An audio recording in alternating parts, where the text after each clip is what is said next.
ചെറിയ ഐഡിയ കോടികളുടെ കമ്പനിയായി മാറിയ കഥ കേട്ടിട്ടുണ്ടോ? ഇതാണ് ബുക്ക് മൈ ഷോയുടെ വിജയ കഥ.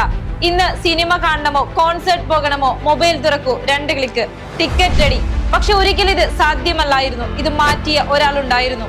1999 ഹാഷിഷ് ഹെമറാജാനി എന്ന യുവാവ് ദക്ഷിണാഫ്രിക്കയിൽ യാത്ര ചെയ്യുമ്പോൾ റേഡിയോയിൽ ഒരു സംഗീത പരിപാടിയുടെ പരസ്യം കേട്ടു.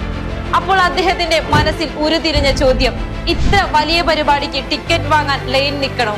ഓൺലൈനായി ബുക്ക് ചെയ്യാൻ പറ്റില്ലേ? അവിടെയാണ് ആ വലിയ ഐഡിയ ജനിച്ചത്. ഇന്ത്യയിൽ തിരിച്ചെത്തിയ ശേഷം അദ്ദേഹം തന്റെ സുഹൃത്തുക്കളുമായി ചേർന്നൊരു ചെറിയ സ്റ്റാർട്ടപ്പ് തുടങ്ങി. ആദ്യകാലത്ത് ഓഫീസ് പോലുമില്ല, ചെറിയ ടീം, വലിയ സ്വപ്നം മാത്രം. പക്ഷേ പ്രശ്നങ്ങൾ അന്നേ തുടങ്ങിയിരുന്നു. ആ കാലത്ത് ഇന്റർനെറ്റ് ഉപയോഗം വളരെ കുറവ്. ഓൺലൈൻ പേയ്മെന്റിൽ ആളുകൾക്ക് വിശ്വാസമില്ല. ടിക്കറ്റുകൾ വിറ്റില്ല. പണം തീരാൻ തുടങ്ങി. കമ്പനി അടയ്ക്കേണ്ട അവസ്ഥ വരെ എത്തി. അങ്ങനെയിരിക്കെ 2007 ഇന്ത്യയിൽ മൾട്ടിപ്ലക്സ് തിയേറ്ററുകൾ വർദ്ധിച്ചു. ജനങ്ങൾ ഓൺലൈൻ ടിക്കറ്റ് ബുക്കിംഗ് തുടങ്ങി. അതോടെ ബുക്ക് മൈ ഷോയുടെ വളർച്ച റോക്കറ്റ് പോലെ ഉയർന്നു.